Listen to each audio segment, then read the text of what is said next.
Hello and welcome to another instant reaction as myself and Danny react to a loss on the road for Sunderland, going down 3-0 at the G-Tech. Brentford coming out on top. Let's start from the beginning, Danny. A couple of changes in the starting 11. Were they what you expected? Yeah, I think I expected him to make a couple of changes. I was thinking three maybe, but yeah, my end, I had to say, come back in, didn't he? Played a couple of games there. So I thought, yeah, because he hadn't played, was it third game of the season, I think. So I thought I could see that one. He'd probably be feeling it a little bit, and obviously was short up top as well. Riggy coming in on that right hand side, and then the other one at the back again, another one which I expected was Dennis. Dennis has been out for a while, come back in, played those three games. And obviously, I think he's probably feeling a little bit leggy, so it made sense. And obviously, Dan Ballard coming in and the little rejig at the back there. Trey Hugh making his way across to the left hand side. In the first half, Brentford did take the league. The first goal from Igor Thiago. He's really on fire at the moment, and he showed his form in this game, didn't he? He did, yeah. He's a handful. What was he? 14 goals going into the season. That's 16 now, just tucked in there behind Erling Haaland, second in the goal scoring ranks. And yeah, for me, he's their version of Brian Brobby in a way. You know, he's a big, powerful lad. They play balls into him. He sticks it well. He can run in behind as well, as we see for the opening goal of the night. But yeah, once the striker's in form like they are, and he's getting ball into the box, that's the key, obviously, isn't it? And feeding him, and he's lapping her up at this moment in time. So yeah, decent for him. His first goal, obviously. Looking at it from our point of view, Alderete he's tried to step up. Not sure Trey Hume's just a yard or two behind him, playing him on side, and then it's clever play. Shapes like he's gonna just feed it into that bottom corner, and then he just jinks and goes round Robin Roofs, doesn't he? And it's a tidy finish from their point of view, and he got them on their way.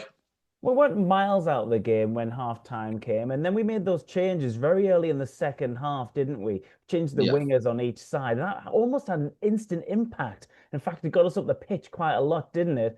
And we saw about 5 minutes later, someone getting a penalty. And this is the big talking point, Danny, because the game hinged on this moment, didn't it? Enzo Lafay steps up, and you can take it away.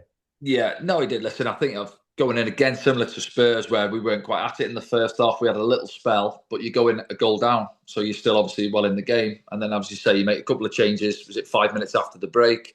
Either flank, I say, Adingo couldn't get going tonight either. And then, yeah, you get that, you get the penalty again. Brobby, good strength. Aya brings him down, and then Lafay's got two already this season. People are going to say that he tried to be clever. Listen, if he dinks it down the middle and Kelleher dives one way or the other and it drops in, nobody batters an eyelid. But they don't look great when you miss those little dinks down the middle. And he stands his ground, Kelleher, and just says, "Thank you very much," throws his cap on it. And is it a turning point in the game? Listen, we'd have been back to 1-1. And our tails are up. The confidence comes into the boys, as it is. He doesn't tuck it away. And then a few minutes later, I think it's Gertrude who's loose with the pass. I think he tries to play it to Alderete. It's loose, and again, Brentford capitalise, and you get punished at this level, and that was the case. Yeah, they made a couple of changes themselves. Damsgaard coming on, he seemed to make a bit of a difference in there as well, and Thiago getting that second goal, and then Sunderland made some changes themselves, didn't they? We saw some minutes from Dan Neil, which was kind of good to see, and we even saw Luke O'Nien coming off the bench as well as Dennis Sirkin. What do you think the thinking was behind those changes? Do you think those players that came off just didn't have anything left in the tank? Yeah, I think looking at, I say, making those changes, the game's gone by then. I think Ree just realises that, and it's opportunity to, Alderete is probably, he would say himself, and I think fans would agree, it's probably his poorest evening in a Sunderland shirt. He had a bad night. He wasn't on his own, of course, but I think the week's just caught up with the lads. And as I say, now we'll get one or two of the boys are coming back from AFCON, obviously being knocked out, and then I don't know whether he'll involve them at the weekend. I wouldn't think so. I think we'll go with a side where the likes of Luke O'Nien and one or two others will come into it. Now, I personally would myself, and then as I say, you regroup and you get ready for that Crystal Palace game further down the line. Is it the 17th? I think it is. Yeah, put this one behind us tonight. It's been a bad one. Again, fans will say concern. I think it's 7 of 11 games now. We haven't scored in a game on the road, so obviously that needs to obviously improve. We had one or two opportunities tonight, not too many. The penalty is obviously the big one, isn't it?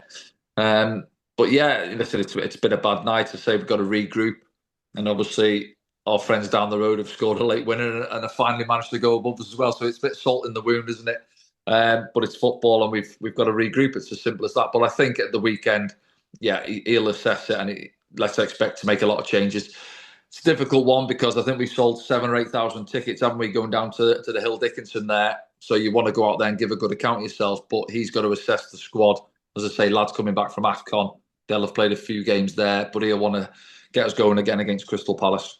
Yeah, Everton probably going to be without a couple of their main players as well because Grealish and Keane both getting sent off tonight in their game against Wolves. But it's a Yeah. chance that Everton and many Premier League teams, because of this thick festive period, they may just also play some of the second strength squads themselves, Danny. Yeah, I think so. I mean, it's the priority for a lot of sides is obviously staying in the Premier League. Now, I'm not saying we're obviously right down there struggling. There's a lot of teams worse off than us, but he's got to assess it. And we just said there we've played three games in a week. It's been busy over the winter period with a depleted squad. And as you say, there other teams. I don't think at this stage, you want to have a good run in the cup, and fans love a day out and a cup final, etc., and all that. But priority is the league.